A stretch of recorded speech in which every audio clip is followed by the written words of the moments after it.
welcome to another episode of EnvironMental with Dandelion. This is our podcast where we deep dive into the intersection of business and sustainability. And we are your hosts and the co-founders of Dandelion Branding, Court and Ob. And today we are so excited. We are joined by Maddie Hamann, who is the co-founder and director of marketing for PACHA. PACHA is a really, really cool brand. They're known for your gluten-free organic bread products, and they are not only good for people but good for the planet as well. This bread is made regeneratively with buckwheat, and your packaging is also home compostable. So amazing. And you're a member of the 1% for the planet, which we are too. Love that. You're doing so much to start this regenerative agriculture practice in food products. So it's so exciting to have you. So thank you so much for the work that you're doing. What do you think is the number one thing that you want people to know about the work that you do, Maddie? I would say the number one thing that I want people to know about our work is that we're really here to forward the use, the practice, the prevalence of regenerative agriculture on the earth.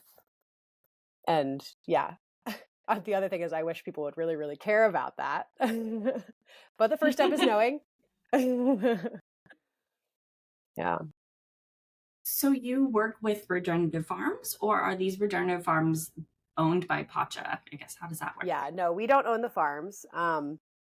We have a pretty cool relationship with a farmer who's based in Minnesota. His name's John Strophus. He owns you would call it like a collective, I believe, where he is a farmer himself, and he has grown buckwheat for us. But really, his primary role is that he interfaces with farmers and helps them transition to regenerative methods, so that they can sell their products to us and to other companies like us. So we have in the past tried approaching farmers to ask them like if they would consider transitioning.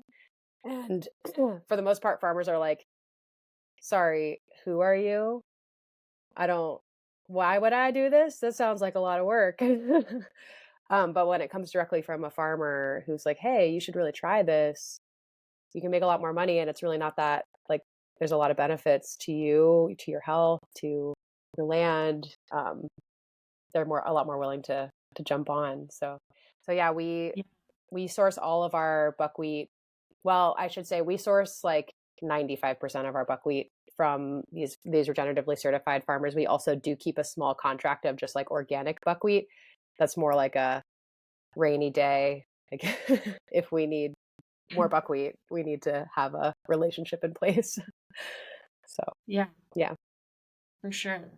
That's really interesting that you work with someone that helps make those transitions. Mm-hmm. We spoke with somebody who works marketing for arable farms, and she said that as long as that basically echoing the same thing you just said, is like when it comes from farmers mm-hmm. and it's clear that it's like good for the land, it makes it a lot easier, because at the heart of it, every farmer really wants to take care of their land. They love it more than anybody can even imagine, but it's just they've been told, yeah, this is the way you farm, and it's really more about changing a systemic issue than it is about like changing farmers' minds about loving where they live. Totally. And I thought that was really interesting. Yeah, totally. Yeah. Do you see, like, is that something that you see? Yeah, I mean, so there's other interesting things that play into this as well, right? Like there's the generational farmer, Yeah. and the rewriting of the story. Like to come in and talk to a farmer and say like, hey, the way you're doing this, the way your dad taught you to do this isn't the best way. That can be a hard pill to swallow as well. So yeah, just like having that sensitivity that's like, hey, like you have more information than your forefathers did, and like you're not doing anything wrong, but you could do these things that would really make a difference. Yeah. And like you said, it's when it comes from another farmer who they can relate to, and they see like, oh, another person who has been doing this their whole life, who loves their land, who needs to take care of their family and is making the switch. Like that's a big bonus in that conversation. Yeah. So how many farms would you say that you've helped or that you work with on in this mission? Right now we work with 5. I believe we're maybe getting a 6th this year. But it's also, so we work with an up and coming certification. So that's called the Soil and Climate Initiative, and they are primarily focused on measuring soil health outcomes, and one of the prerequisites of membership in the as a farmer in this program is that you have to show continuous improvement. So you don't necessarily have to go from like conventional to A+, like organic, regenerative, doing all the things. Like you don't have to do that to get the certification, but you just have to hold up like 4 of the pillars of their certification, and then continue to show that you're going to like increase your buy-in to the practices. So we have, let's see, last year we contracted like 1,000 acres, and this year we're contracting 1,500. So some of that acreage is coming from the same farmers that we were already working with, but there may be a new one coming online. Again, John is the one who who does all of that math and coordinating. So yeah. And the farmers rotate as well. So, you know, some of the acreage might be, last year it wasn't buckwheat, and this year it will be. So yeah. But buckwheat is a really, really cool. I mean, I think that's maybe one of the other things that I would love for people to know. Is just like how amazing buckwheat is. A lot of people in the United States like the only thing they know buckwheat for is like buckwheat pancakes. And I mean, like buckwheat pancakes are good, but are they as good as other types of pancakes? They're like, I don't know. Yeah. And people don't realize that there's other staple foods, and especially in other countries, like buckwheat is a huge part of like Russian diets, and in Eastern culture as well. Like soba noodles are made from buckwheat. Not everyone's familiar with soba. I didn't like make that connection. Yeah, so that's another big one that people don't always realize. But yeah, it's naturally gluten-free and it's self-binding. So like it has some of the same properties as a wheat. The name is confusing, right? Especially for people who are gluten-free. It's like, wait, if it's buckwheat, how can it be gluten-free? Like it's a wheat.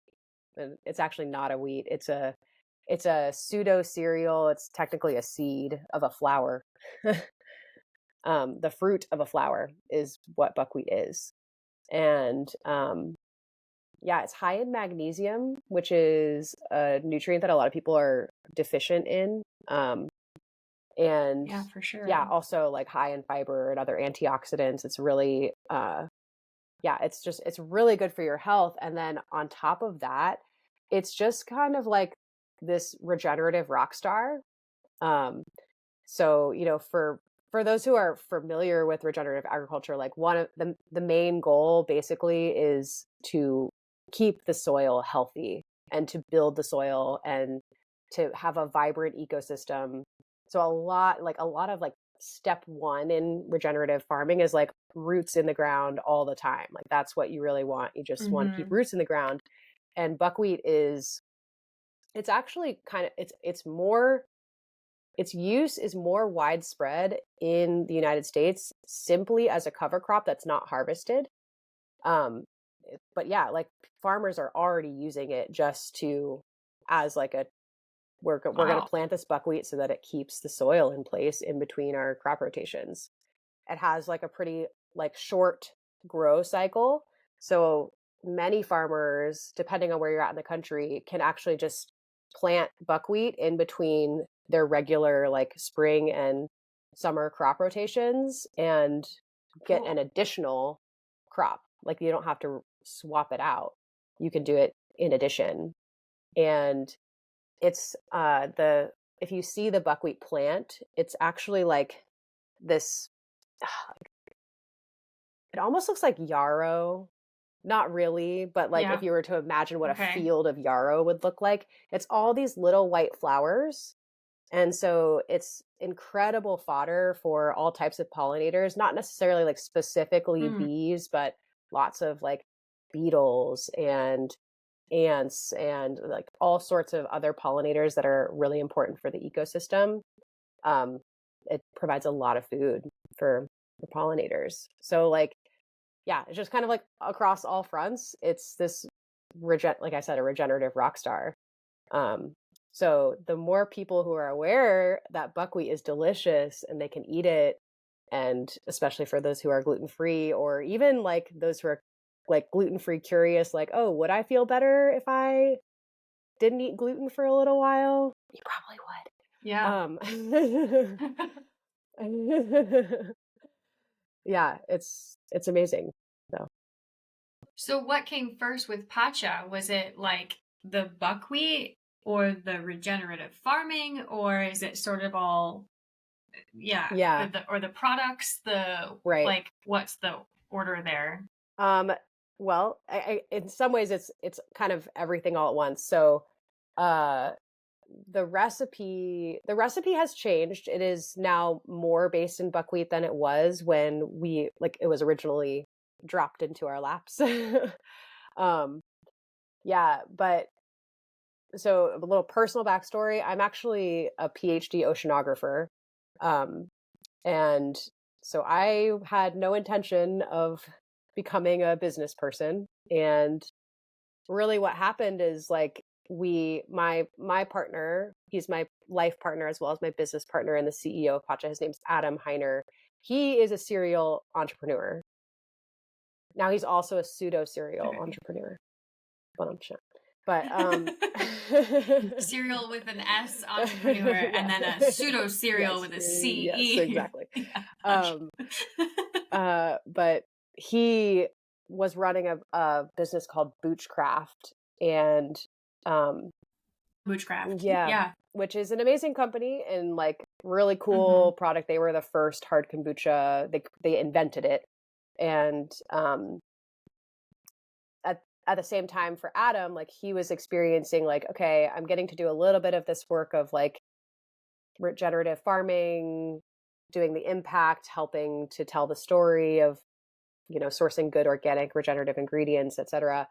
But I don't really drink alcohol and I'm not sure that like this thing is ultimately serving like in the highest way the health of the people and the planet. And so yeah, when this bread came into our lives, it was like, wow, this is amazing. This is incredible. It uses buckwheat and it's something that people really need. Like, this is crazy. Mm-hmm. And so it was just kind of this moment of alignment of like, okay, this is really the kind of business that Adam wanted to be running.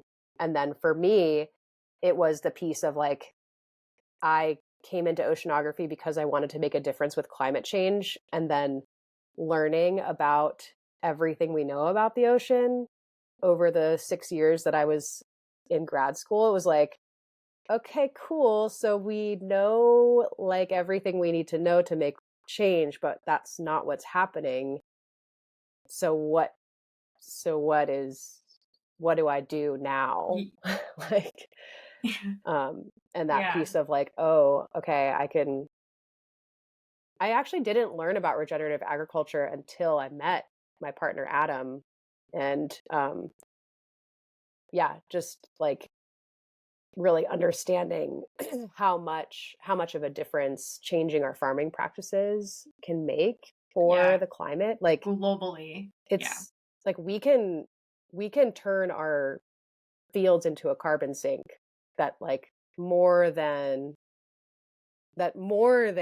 captures the amount of carbon we're putting out. It's like, yes, if we just do this in a matter of years. I know. If we just like yeah, so it was just kind of like, okay, yeah, so I should be working this on is that what we do now.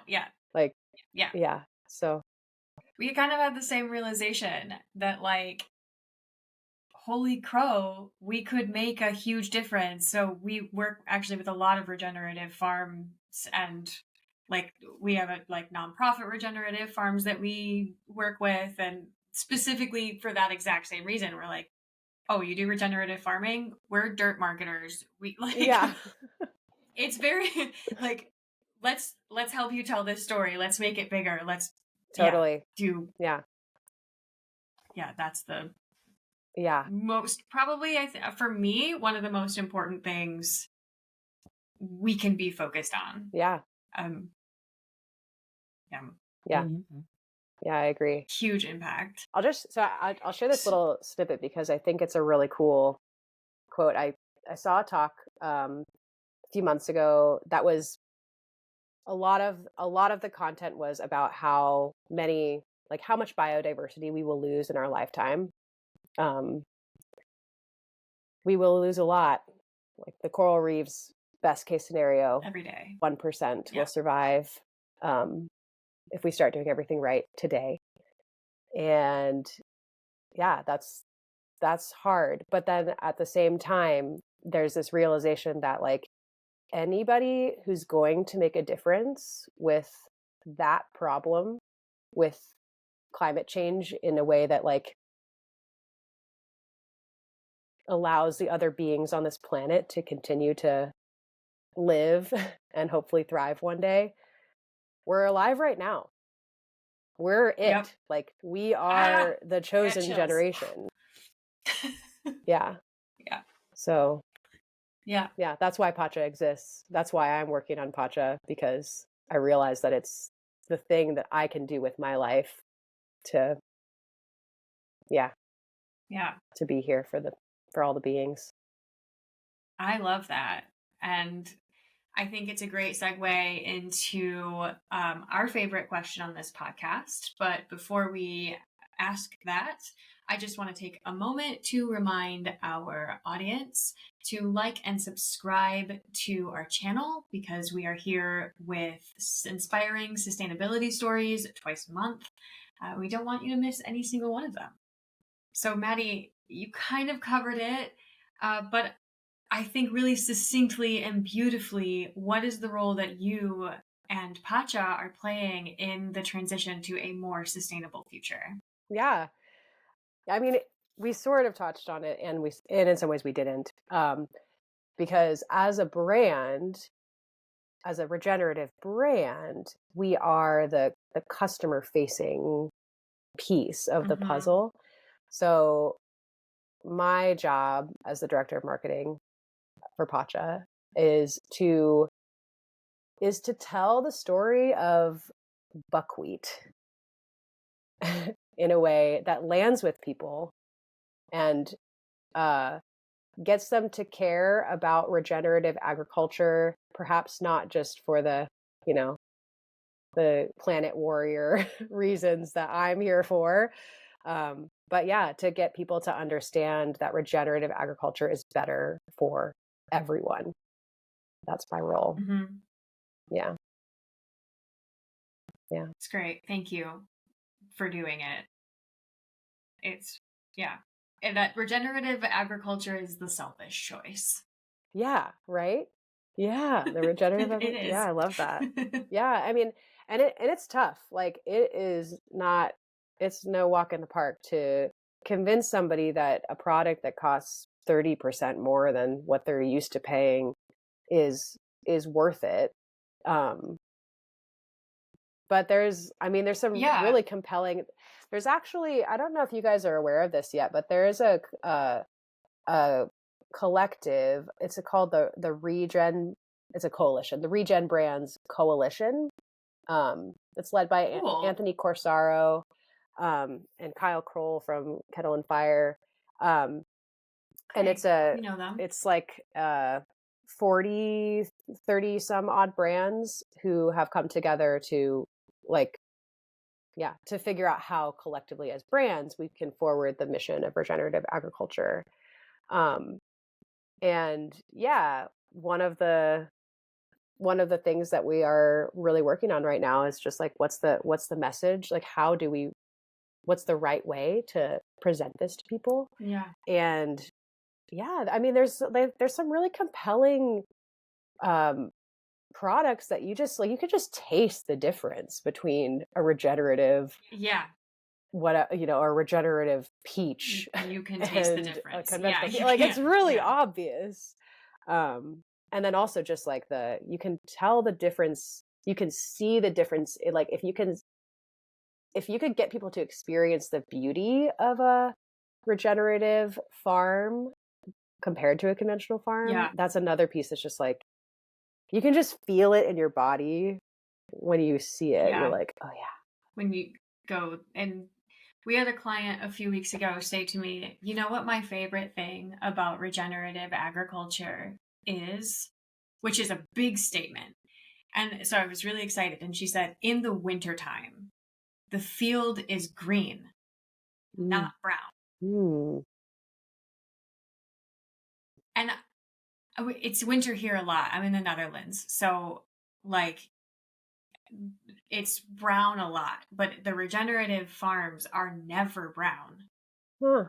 And she that's her favorite thing. She says it's beautiful even in the like nasty, wet, cold months of the year. Wow. That's wild. I wonder if it's like that everywhere. I mean, here in California, it's pretty green. It gets brown. Yeah. But wow, that's really cool. Huh. It is cool. It's really nice. It makes, you can tell the difference really when you're like going through like what's a regenerative farm and what's a conventional farm. You can see the difference in parts of the country, in parts of the US or like in the Netherlands, where when it gets really cold and swampy and things die or their roots are healthy or the soil is healthy, yeah, totally. Healthy soil makes all the difference. Healthy soil. The thing is to live in it, just like, yeah, we'll live here. This is nice. Yeah. But it's like you were saying, it is a challenge to show people that. I think it's a challenge. There's a lot of challenges in that. I think, not to be a downer, but folks are really removed from the food that they eat. Yeah. Right? Like most, I'm speaking for, I guess, really kind of for Americans here, I suppose, traditional. So that I empathize, I suppose, with you for that. That's a big challenge, is just to try to like show this and position the product in a way that that resonates with them, right? Whatever is important to them, if it is the environment, if it is regenerative agriculture, if it is sustainability, or if it's like health and nutrient density and all of the other reasons that regenerative farming is also incredible for. So yeah, totally. Yeah, but we just also had a conversation where sometimes it's not any of those things. It's literally just this one tastes better. Yeah, and I feel like for food, that's a big one. Yeah. It absolutely is. I mean, that's, it's really interesting as a small brand, like personally, as the director of marketing for a small brand, where I'm like, all I want to do is use my platform to talk about regenerative agriculture and like get people to to understand what this is, right? And like I can't do that. That's the main thing that I am bound to talk about, is how good the bread tastes. Like, this is the bread you've been waiting for. Like, it's gluten-free and it's delicious. Yeah. Yep. And then every like fourth post, you can be like regenerative agriculture and soil health. Yeah, exactly. Like, you want to know why it tastes so good? Here's why. Yeah. The soil. Yeah. Yeah, totally. Yeah. But it's also like in some ways, I don't know, in some ways, like, I guess you could frame it in a hopeful way, in that like the platform, the talking piece that's being used right now is relatively like minuscule. The brands that are doing this work in general, like, are pretty Yeah. small. So all it would Yeah. really take is like, okay, General Mills, yeah, why don't you start running some Say the Super word Bowl regenerative commercials? agriculture. Like, Yeah. you know, like this Yeah. could happen, and it could happen quickly. So like, if we can get the snowball rolling. Yeah. Yeah. And people are hungry for information about regenerative agriculture. Some of the, like, we work with the farms a lot, so we get to create that content around regenerative agriculture and the testing that they're doing.